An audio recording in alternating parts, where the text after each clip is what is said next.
शांति शांति शांति। प्रणाम भगवान। ये गुरु पूर्णिमा पर स्वामी अखंडानंद जी सरस्वती जी द्वारा दिए गए प्रवचन को संजोया गया है एक लघु ग्रंथ में। इसको ले रहे हैं आज, जिसका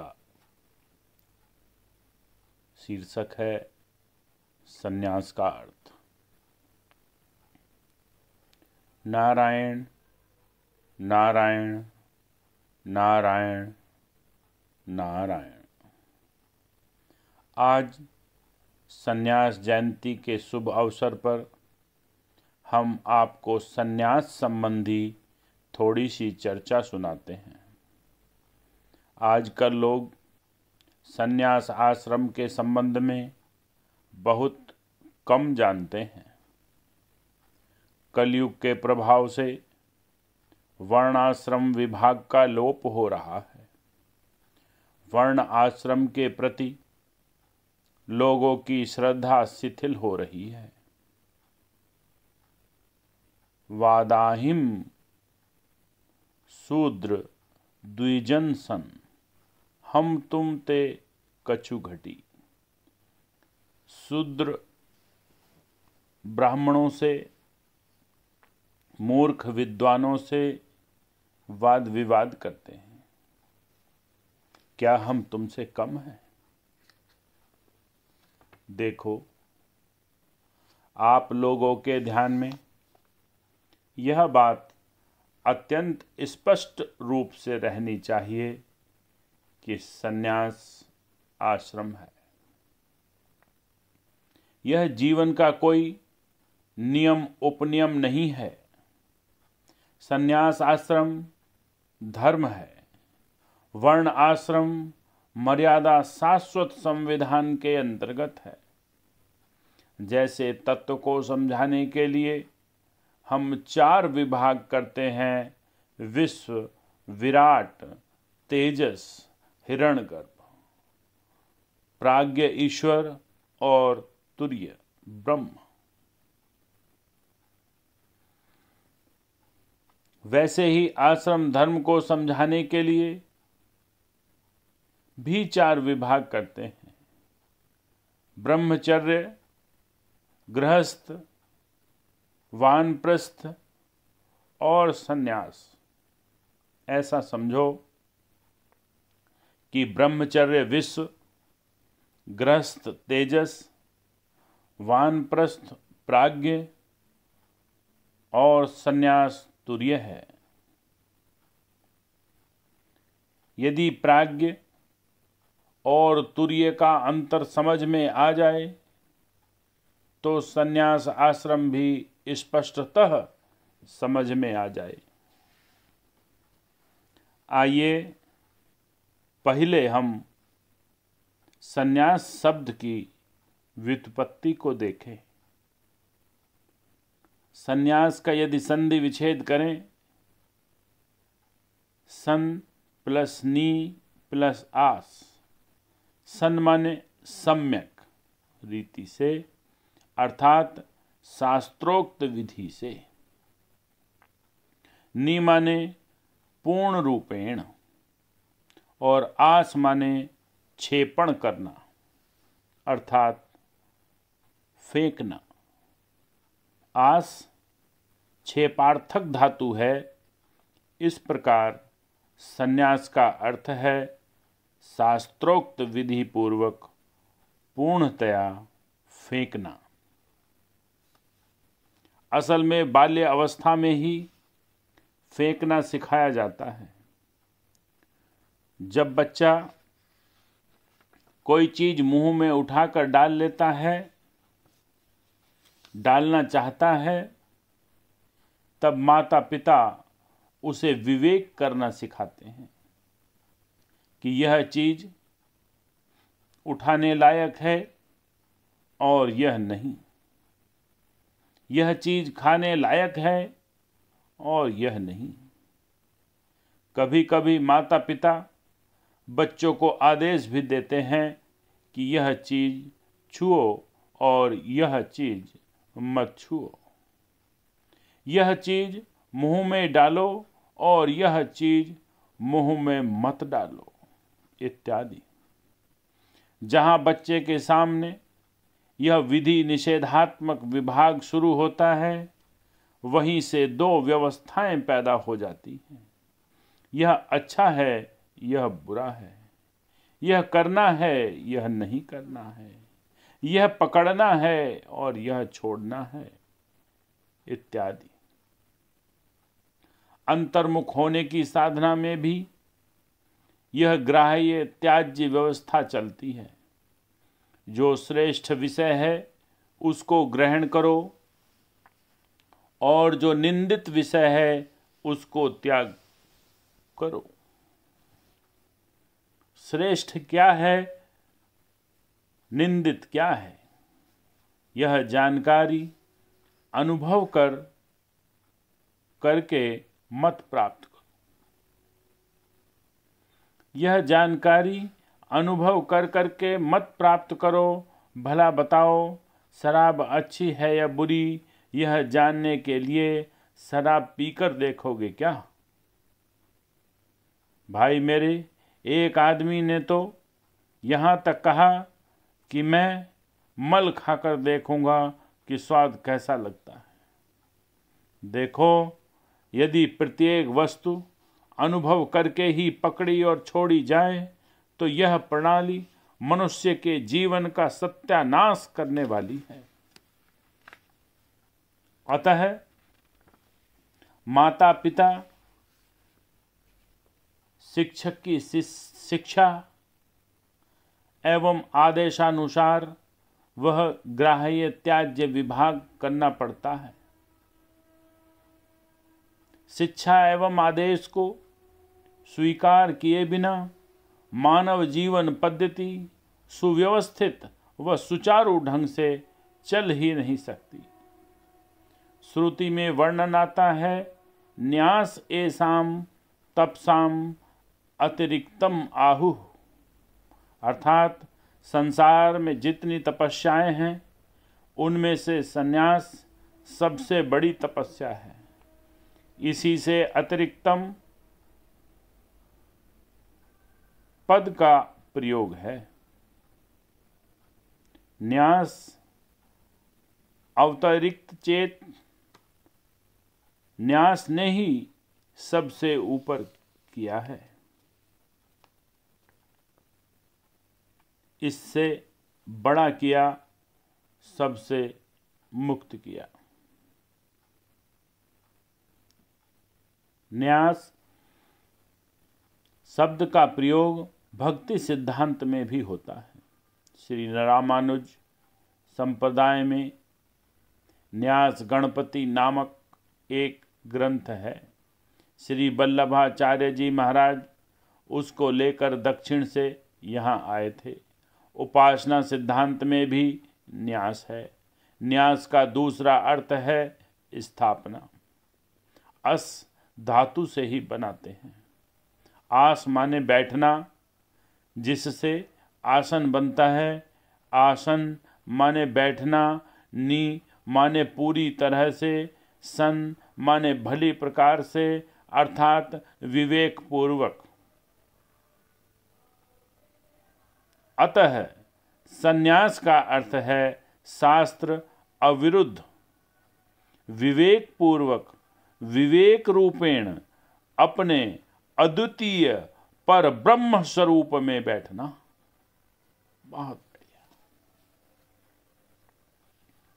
तो संन्यास का सीधा अर्थ हुआ अपने अद्वितीय पर ब्रह्म स्वरूप में बैठना, अर्थात संन्यास। देखो, संन्यास में फेंकना और स्थापना अथवा छोड़ना और पकड़ना अथवा त्यागना और स्थिति, इन दोनों का जो समन्वय है उसको प्रकट करने के लिए यह संन्यास आश्रम है।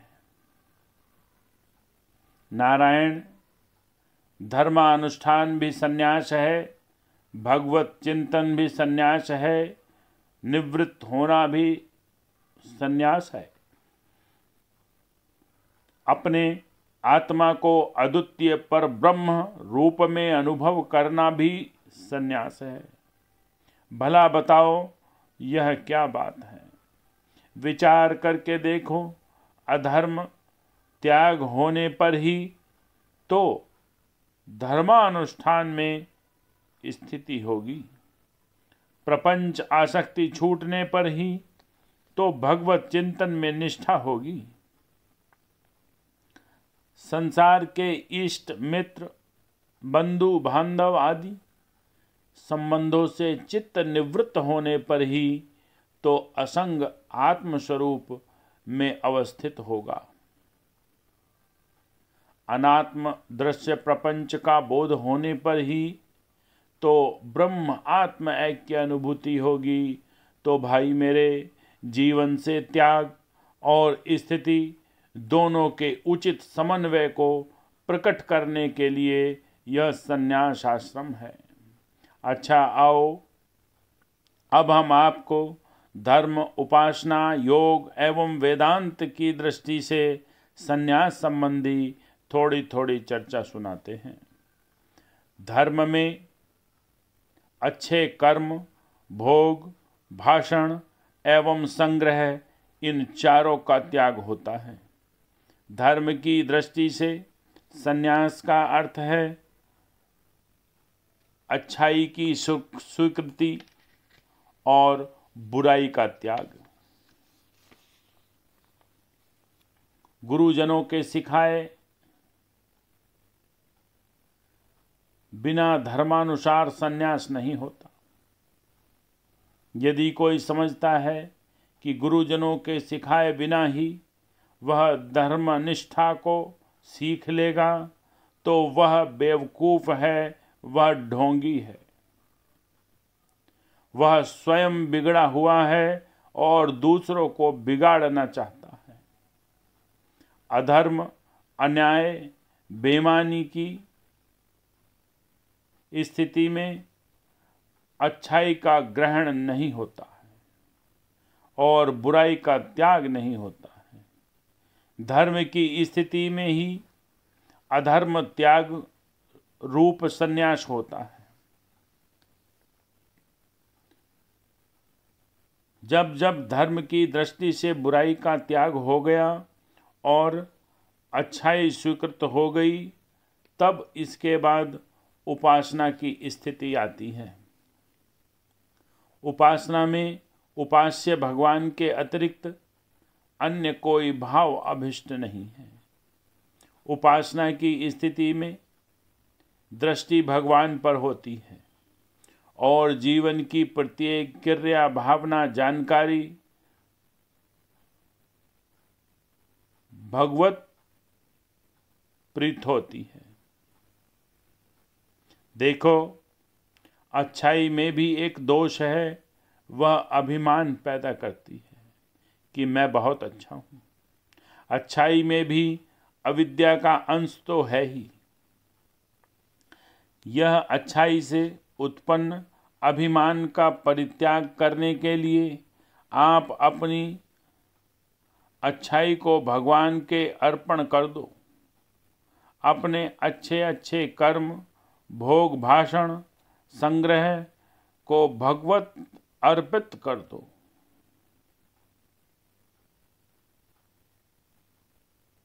जो भी काम करो वह भगवान की सेवा के लिए करो।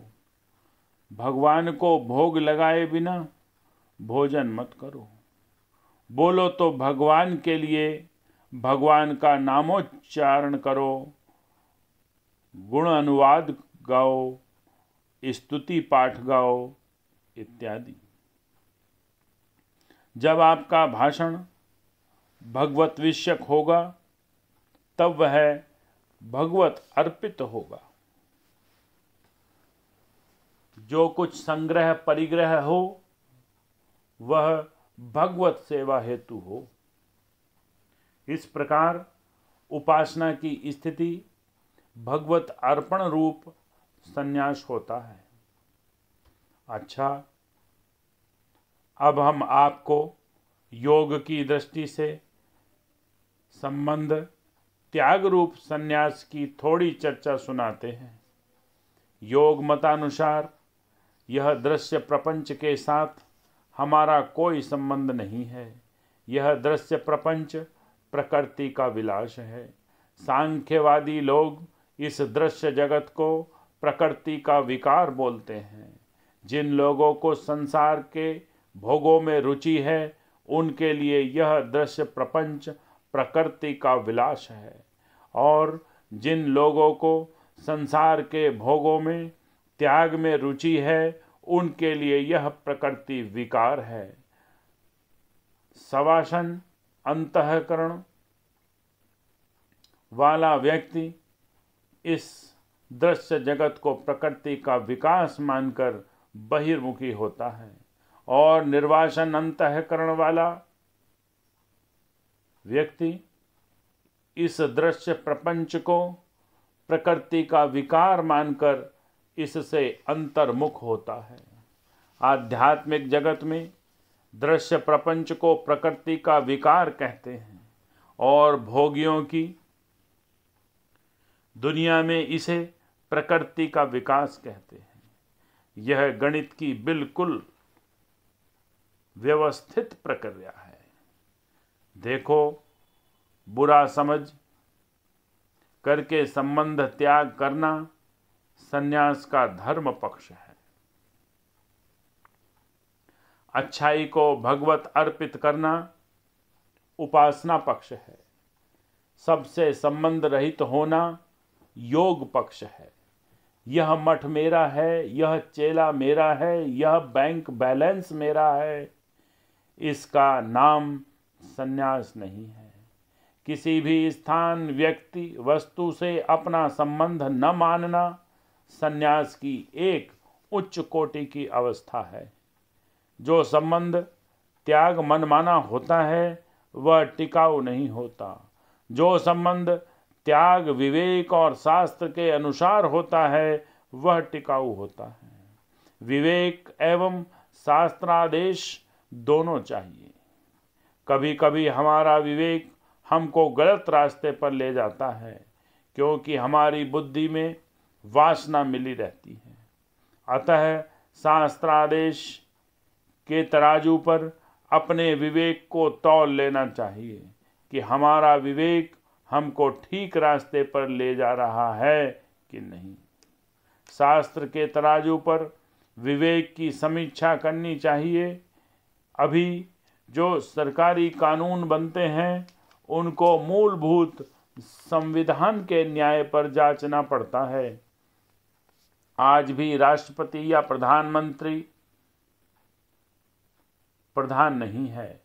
कोई भी संसद सदस्य या सरकारी अधिकारी प्रधान नहीं है। सबके सिर पर संविधान बैठा हुआ है। जो भी सरकारी अध्यादेश होता है, उसकी जांच पड़ताल होती है कि वह संविधान के अनुकूल है या प्रतिकूल। भाई मेरे, वेद के आधार पर जो संविधान है वह सत्य है, शाश्वत है, यथार्थ प्रमाण है। अतः वेद शास्त्रानुसार अपने विवेक की समीक्षा करनी चाहिए।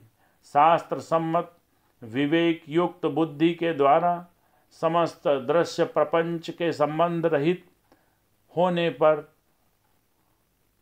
अपने असंग आत्म स्वरूप में अवस्थित होना ही योग की दृष्टि से संन्यास है। योग मत में त्याग मुख्य है। यह संन्यास की ही पद्धति है। असंग दृष्टा चेतना आत्मा के स्वरूप में अवस्थित है और प्रकृति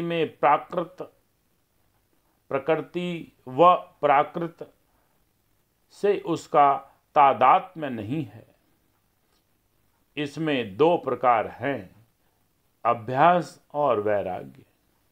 जो लोग क्षणिक आनंद में परितुष्ट होते हैं, वे अभ्यास करके अपने मन को निष्क्रिय कर देते हैं। अभ्यास की प्रधानता से जनित निष्क्रियता का क्षणिक आनंद लेकर परितृप्त हो जाते हैं। यह निष्क्रियता हृदय में थोड़े देश में यह निष्क्रियता हृदय के थोड़े देश में थोड़ी देर के लिए कुछ न कुछ करना रूप एक स्थिति है। ठीक है कि अभ्यास जनित इस निष्क्रियता में थोड़ी देर के लिए मजा मालूम पड़ता है, इसलिए जब इस निष्क्रियता के से उठकर के सक्रिय अवस्था में आते हैं तो फिर वही राग द्वेष मोह आदि जो अभ्यास जनित निष्क्रियता के पूर्व था अंतःकरण में जागृत हो जाते हैं। अतः योग की स्थिति में हमारे योगी लोग केवल अभ्यास को केवल समाधि का या स्वरूप स्थिति का साधन नहीं मानते, अपितु अभ्यास और वैराग्य दोनों को आवश्यक मानते हैं। वैराग्य माने जिससे संबंध त्याग करना है, उससे राग द्वेष न हो और असंग आत्मा में स्थिति हो। यह भी प्राज्ञ से मिलती जुलती अवस्था है। योग पक्ष में संन्यास का स्वरूप यह है कि आत्मा असंग है। देखो, यदि ध्यान में बैठने पर सोचो कि यह घर परिवार धन संपदा संबंध व्यापार सब कुछ मेरा है, तो यह विचार करो कि तात्कालिक परिस्थिति के अनुसार उत्पन्न हुआ है, असंगता का जनक नहीं है। आत्मा असंग है, यह विचार परिस्थिति की दृष्टि से उत्पन्न हुआ है। यह ठीक वैसे ही है जैसे तात्कालिक परिस्थितियों के अनुसार कहा जाता है कि आज ज़्यादा बच्चे पैदा करो या आज बच्चे पैदा करना बंद करो। तो भाई मेरे, पहले संन्यास से वैराग्य कर लो, तब यह विवेक करो कि आत्मा असंग है। यदि थोड़ी देर बैठकर असंगता का अनुभव कर लिया और उठने पर फिर वही राग द्वेष मोह आ गया, तो यह असंगता तात्कालिक परिस्थिति की दृष्टि से होगी। अतः दुनिया से वैराग्य हो तो अपनी अभिष्ट स्थिति में बैठने के लिए प्रयत्न रूपी अभ्यास हो। तत्र स्थितो त्ववाभ्यास। बौद्ध जैन और योग के मत में संन्यास का अर्थ है हाथ खींचो, अर्थात अपने हाथ को समेटो। बुराई से हाथ समेटना धर्म का संन्यास है। अच्छाई को भी अपनी न रखकर भगवान की बना देना उपासना का संन्यास है। प्रकृति प्राकृत से संबंध त्याग कर अपने असंग आत्म स्वरूप में बैठना योग का संन्यास है। यदि केवल संबंध त्याग ही संन्यास होता, अपनी अभिष्ट स्थिति असंग आत्म स्वरूप स्थिति में बैठने के लिए प्रयत्न रूपी अभ्यास ही संन्यास होता अथवा समाधि ही संन्यास होती, तो व्यवहार में संन्यास होता ही नहीं। वेदांत के मत में योग का संन्यास व्यवहार से पलायनवाद है। व्यवहार से भागकर समाधि लगाकर कहाँ बैठोगे? समाधि छोड़ने पर भी व्यवहार आएगा। वेदांत में इस व्यवहार का समूल उन्मूलन करने की पद्धति है और वह सत्यानुसारी है, न कि प्रयोजनानुसारी। देखो, आत्मा में चित्त वृत्ति का निरोध होने पर आप असंग दृष्टा बनकर बैठते हैं। यह आपका बनाया हुआ असंग दृष्टा नहीं है। यह सहज स्वभाव से परमात्मा से एक होने के कारण आपकी आत्मा के रूप में परमात्मा ही है। अतः आप अपने को एक इकाई के रूप में थोड़ी देर के लिए असंग मत समझो। असंगता तो आपका सहज स्वाभाविक स्वरूप है। देश काल वस्तु के रहने पर और न रहने पर आप असंग हो। देश काल वस्तु का भान होना, उनका रहना, और भान न होना, उनका न रहना है। देश काल वस्तु का भान होना अथवा रहना और भाव न होना अथवा न रहना, इन दोनों अवस्थाओं में जो एक रस रहता है वह देश काल वस्तु से भी अधिक सत्य है। वह देश से भी ज़्यादा लंबा चौड़ा है। देश का बाध होता है और उस देश के अभाव और उस देश के आश्रय का बाध नहीं होता। वह वस्तु सत्य से, सत्ता स्वरूप वस्तु से भी बड़ा होता है, क्योंकि वस्तु का बाध होता है और उसका बाध नहीं होता। वह एक रस परम सत्य आत्मा है। आप स्वयं वही हैं। आप ही त्रिकाल आबाधित सत्य स्वरूप हैं। बहुत बढ़िया। आप ही त्रिकाल आबाधित सत्य स्वरूप आत्मा है।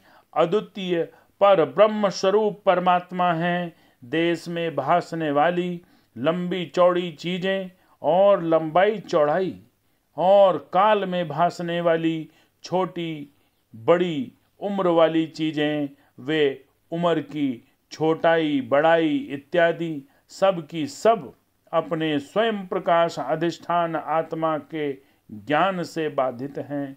अर्थात देश काल वस्तु अपने स्वरूप में भासते हुए भी मिथ्या है। अपने अद्वितीय ब्रह्म स्वरूप में ये है ही नहीं। स्वप्नवत मिथ्या प्रतीति मात्र है। अतः वेदांत के मत में व्यवहार और समाधि दोनों एक कक्षा में है। वेदांत पक्ष में द्वैत का बाद ही मुख्य संन्यास है। बहुत बढ़िया लाइन। वेदांत पक्ष में द्वैत का बाद ही मुख्य संन्यास है। अब हम आपको कुछ पुरानी बातें सुनाते हैं। जब कोई बात बहुत बचपन में और अत्यंत आसानी से मालूम पड़ जाती है, तब उसका महत्व चित्त में जल्दी नहीं बैठता। हमारे गांव में मोकलपुर के बाबा आए हुए थे। बड़े ही फक्कड़ महात्मा थे। हमें याद आती है, गंगा जी बह रही हैं, बड़ा भारी बालुका का पुलिन है और किनारे पर बड़ का पेड़ है। सुनते हैं अब तो वह पेड़ नहीं रहा, गंगा जी ने उसको गिरा दिया है। तो गंगा जी के किनारे बड़ का पेड़ के नीचे चबूतरे पर बाबा बैठे हुए थे और उसके नीचे हम लोग बैठे हुए थे। मैंने पूछा, महाराज क्या साधन भजन करना चाहिए? उन्होंने बताया, गुरु ऐसे बोलते थे, गुरु साधन भजन यही है कि कुछ मत करो। साधन भजन यही है कि कुछ मत करो। बिना किए ही इतना दिख रहा है, कुछ और करने पर तो यह बढ़ जाएगा, घटेगा तो नहीं। मेरे भाई, बिना कुछ किए ही इतनी बड़ी दुनिया आपके सामने आकर खड़ी हो गई है। यदि अब कुछ और करोगे तो इससे बढ़ती ही होगी, है ना? कुछ और करने से कुछ न कुछ बनेगा तो बिगड़ेगा ही। कुछ न कुछ बनेगा तो बिगड़ेगा, बढ़ेगा ही। कुछ घटती तो होगी नहीं। कर्म के संसार में वृद्धि होती है और अकर्म के संसार का संकोच होता है। इसलिए साधन भजन यही है कि कुछ मत करो। अब भला बताओ, आप लोग तो कहेंगे कि आपने हमें धर्म, उपासना, योग, वेदांत की इतनी बड़ी बड़ी बातें सुना करके सबका सब बिल्कुल बंटा ढार कर दिया। लो भाई, बंटा ढार नहीं करते हैं, आप हमारी बात पर विशेष ध्यान दें। सचमुच यदि हम आपसे कहें कि आप 3 घंटे तक अपने हाथ पांव बांधकर एकदम चुपचाप बैठे रहो, तो क्या आप बैठ सकेंगे? हम जानते हैं कि आप बैठ नहीं सकते। आपको हाथ हिलाने की, पांव चलाने की, जीभ चलाने की इतनी आदत जो पड़ गई है कि बिना हिले डुले बोले बैठना आपका संभव ही नहीं है। भाई मेरे, यदि असंभव नहीं तो अत्यंत कठिन अवश्य है। कम से कम जीभ चलाने की तो इतनी अधिक आदत पड़ गई है कि महाराज आपको क्या बतावें। हमारे यहाँ कभी कभी कोई माताजी ऐसी भी आती हैं कि जीभ बराबर कैंची की तरह चलती रहती है। अब जब हमारे कमरे में आती हैं तब तो बोलती ही हैं, जब हॉल में जाती हैं तब भी बोलती हैं, और जब रसोई घर में जाती हैं तब भी बेधड़क टनाटन बोलती हैं। बस समय हर समय बोलती रहती हैं, और उनकी आवाज़ से समस्त वातावरण गूंजता रहता है। असल में कुछ न कुछ करते रहने की जो आदत स्वाभाविक ही है, कुछ न करने की आदत डालने के लिए ही साधन भजन करना चाहिए। नारायण, हमें यह बात बहुत बचपन में बड़ी सहजता से मालूम पड़ी थी, अतः अब हमारे मन में इसकी कोई कीमत नहीं रही। अपने यहाँ तो भगवान की आज्ञा चलती है, आत्मस्थम मनः कृत्वा न किंचित अपि चिंतयेत। अपने मन को अपनी आत्मा में, ब्रह्मता में स्थापित करके सर्वथा निश्चिंत हो जाओ।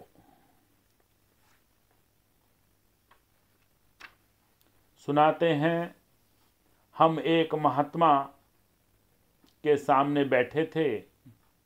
आजकल तो लोगों की बैठने की प्रक्रिया भी मालूम नहीं है। आजकल तो लोगों को बैठने की प्रक्रिया भी मालूम नहीं है। वे यह भी नहीं जानते कि बैठने में उद्दंडता क्या है।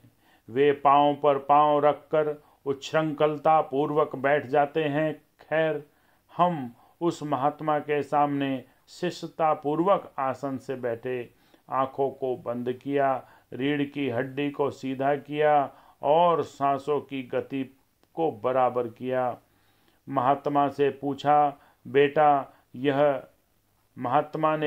बेटा यह क्या कर रहे हो? मैंने कहा, महाराज कुछ भी तो नहीं कर रहा हूँ, बैठा हूँ। महात्मा जी बोले, अरे क्या बैठना, कुछ करना नहीं है बेटा, असंग होकर बैठना भी एक साधना है। कर्मण्य कर्म यो पश्येत अकर्मणि च कर्मयो। देखो, यह आसन बांधकर बैठना, आँखों की पलकों को गिरने न देना, पुतलियों को सीधा स्थिर करके कर लेना, दम घोट लेना, मन को रोकना इत्यादि भी तो एक काम है। यह भी एक साधन है। भाई मेरे, तुम कुछ मत करो, यह असंग होकर बैठ जाओ। अपने जीवन में यह स्थिति आने दो। श्री उड़िया बाबा जी महाराज ने बतलाया, हिलो मत, बोलो मत, सोचो मत। आप स्वयं ऐसे करके देखो। आप स्वयं में निश्चल व निश्चिंत होकर आत्मोन्मुख हो जाएंगे। वस्तुतः यह असंगता, अंतर्मुखता स्वरूप स्थिति में बैठने का प्रयत्न रूप अभ्यास ही आपका साधन भजन है। अच्छा, आओ अब एक और बहुत पुरानी बात तुम्हें सुनाते हैं। मध्य प्रदेश में ठन ठन पाल बाबा रहते थे। वे बड़े ही फक्कड़ बाबा थे। ऐसे ही अंड बंड अंट संट सरीखे रहते थे। किसी से बात भी नहीं करते थे। अपने पास बर्तन आदि कुछ भी नहीं रखते थे। यदि कोई अपने हाथ से कुछ खिला दे तो खा लेते। यदि कोई उन्हें कंधे पर चढ़ाकर कहीं ले जाता तो चढ़कर चले जाते, अन्यथा यूं ही पड़े रहते थे। ईश्वर कृपा से हम और स्वामी स्वरूपानंद जी, जो आजकल ज्योतिष पीठाधीश्वर हैं और जिनका दुनिया में बड़ा स्वागत सत्कार हो रहा है, उनके पास गए। पहले हम लोग साथ ही रहते थे।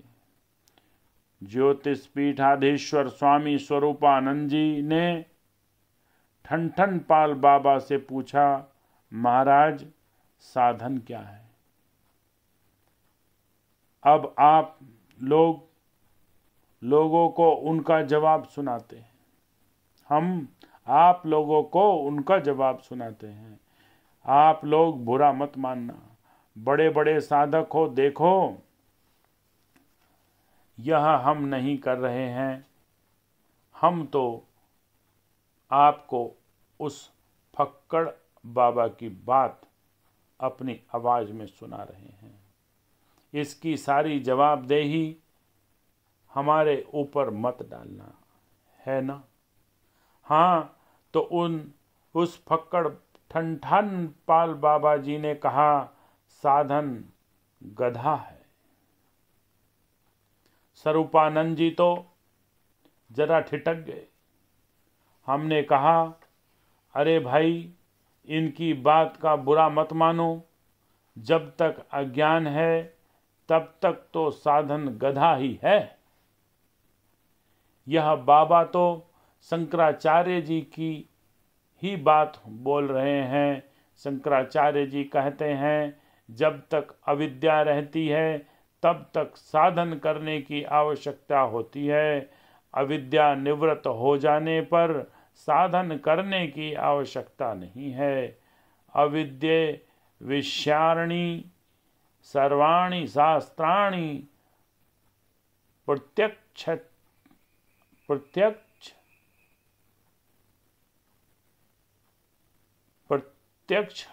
अरण्यापि प्रमाणानि शास्त्राणानि च अविद्यविद विषयाणि। असल में आप संसार के संबंध में गधे बन रहे हैं। आप दुनिया की चीज़ों के गधे बन रहे हैं।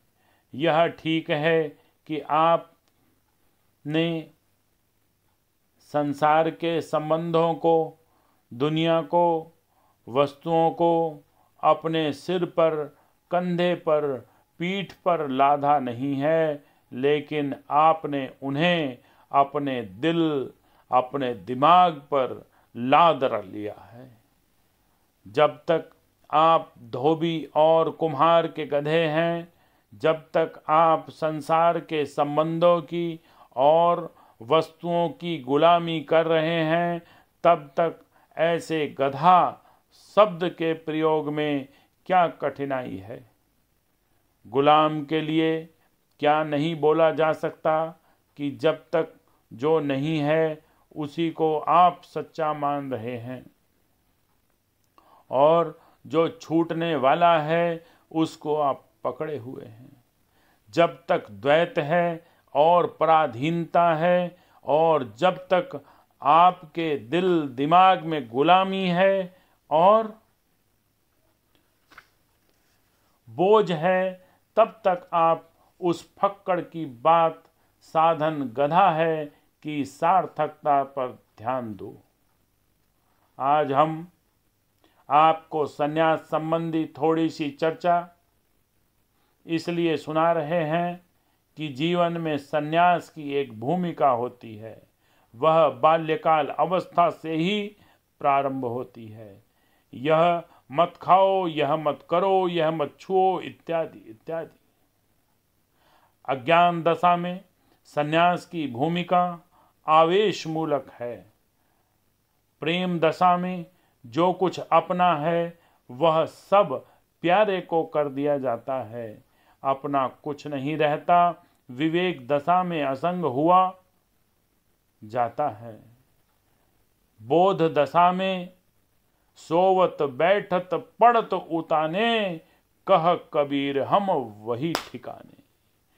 ब्रह्मात्मैक्य अनुभूति होने पर सब परमात्मा है। चाहे काम करो, चाहे चुप रहो, चाहे समाधि लगाओ, चाहे जूता सियो। हमारे सन्यासियों में जूता सीने की भी बहुत पद्धति है। आप लोग शहर के लोग शायद इस बात को न जानते हों। विरक्तों के मंडल में आप लोग भी गए होंगे, या न गए हों तो हमको तो इन्हीं लोगों में घूमते फिरते 40 वर्ष हो गए। अवधूत फक्कड़ महात्मा जूता सीने में लगे हों या समाधि लगाने में, वे वस्तुतः अपनी अद्वितीय पर ब्रह्म स्वरूप में ही स्थित रहते हैं। बहुत बढ़िया। अवधूत फक्कड़ महात्मा जूता सीने में लगे हों या समाधि लगाने में, वे वस्तुतः अपने अद्वितीय पर ब्रह्म स्वरूप में ही स्थित रहते हैं। नारायण, यदि कोई आपको अकस्मात आकर डंडा दिखावे और आपसे कहे मैं तुमको मार डालूंगा, तो आप तुरंत उससे कहोगे भैया मुझे मारो मत, मेरे ये 5 करोड़ रुपया ले लो, लेकिन मेरी जान छोड़ दो। देखो, आपने अपने 5 करोड़ रुपए छोड़कर जान बचाने की वृत्ति है। यह मूलतः संन्यास का विवर्त है। अपनी आत्मरक्षा के लिए आप कहीं न कहीं अपना सब कुछ छोड़ने को तैयार हो जाते हैं। छोड़ने की यह जो मूलभूत वृत्ति है, संन्यास के रूप में प्रकट होती है। कोई लोग अधर्म छोड़ देते हैं, कोई धर्म भगवत अर्पित कर देते हैं, कोई विवेक के द्वारा असंग होते हैं, और कोई शास्त्रादेश अविरुद्ध विवेक के द्वारा अनात्मा दृश्य प्रपंच का बाध करके अपने ब्रह्म स्वरूप में स्थित होते हैं। वैराग्य आरोग अधिप्याभाम आमृतो धर्म लक्षणात्। धर्म के 2 लक्षण हैं। एक वैराग्य युक्त अंतःकरण में प्रकट होने वाला धर्म, और एक राग युक्त अंतःकरण में प्रकट होने वाला धर्म। धर्म रागी और वैरागी दोनों के हृदय में रहता है। रागी का धर्म प्रवृत्ति प्रधान होता है और वैरागी का धर्म निवृत्ति प्रधान होता है। निवृत्ति की पराकाष्ठा ही संन्यास जीवन है। वस्तुतः यह संन्यास मानव जीवन का एक सत्य है। दुनिया में ऐसा कोई मनुष्य नहीं है जिसके मन में यह न फुरफुराता हो, कि छोड़ने में ही सुख है। सचमुच त्याग में ही अमृत तत्व निहित है। त्यागेन एकेन अमृतम मांसु।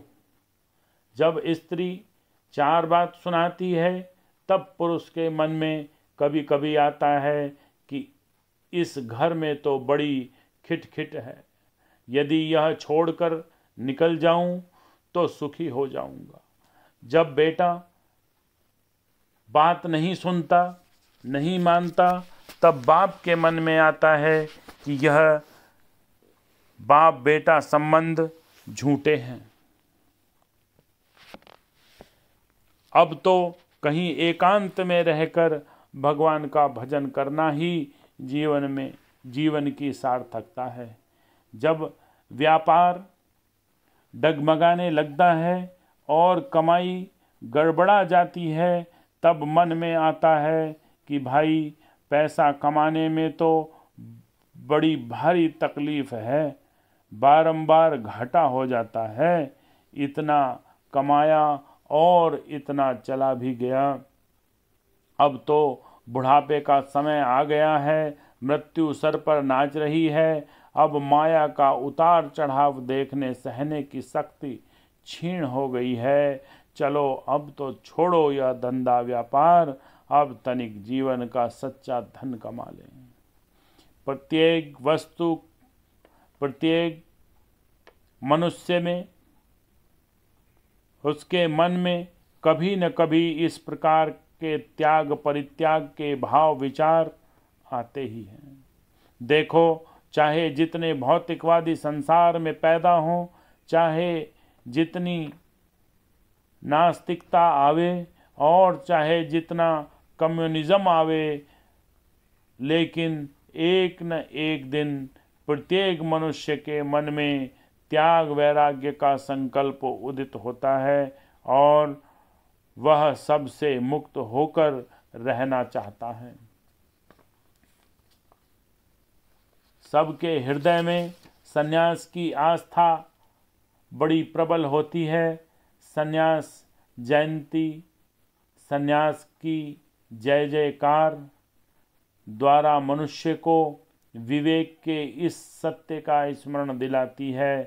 सन्यास जयंती माने सन्यास की जय हो। हे ब्रह्मचार्यों, हे गृहस्थों, हे वानप्रस्थों, तुम्हारे मन में जीवन के इस चौथे आश्रम सन्यास के प्रति तिरस्कार रूप या परित्याग रूप जो भावना है, वह धर्म शास्त्र सत्य का तिरस्कार है, परित्याग है। अतः सन्यास को भी याद रखो। यह तुम्हारे जीवन में अत्यंत महत्वपूर्ण, अत्यंत उपयोगी एवं अत्यंत फलप्रद वस्तु है। शास्त्रोक्त विधि से धर्म के द्वारा, आश्रम रूप से भक्ति द्वारा, भगवत अर्पण रूप से योग द्वारा, संबंध त्याग रूप से और वेदांत के द्वारा द्वैतवाद रूप से, इन चारों कक्षाओं में सन्यास बिल्कुल शाश्वत है। सन्यास कोई पंथ, फिरका, मजहब या संप्रदाय नहीं है। सन्यास शाश्वत सत्य के अभिव्यक्ति की प्रक्रिया है। इसलिए सन्यास को आश्रम रूप से स्वीकार किया गया है। सन्यास माने आश्रय, आश्रम माने आश्रय, आश्रय माने अधिष्ठान ब्रह्म। वही सर्वाश्रय है। जिसको ब्रह्म आत्म ऐक्य अनुभूति होती है, वही सच्चा सन्यासी है। ऐसा सच्चा सन्यासी ही सन्यास जयंती द्वारा सन्यास आश्रम को गौरवान्वित करता है। नारायण, अब और क्या कहें।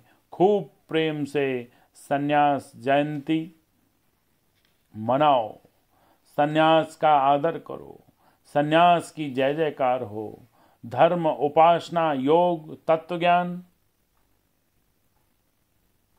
ज्ञान के द्वारा विवेक पूर्वक पूर्ण रूपेण अनात्म प्रपंच का बाध हो। देखो, 2 टूक बात बोलते हैं। जहाँ जीने के लिए और सुख के लिए किसी अन्य की आवश्यकता ही नहीं रहती, वही सच्चा सन्यासी जीवन है। ऐसे सन्यासी जीवन की जय हो, जय हो, जय हो। ओम शांति शांति शांति।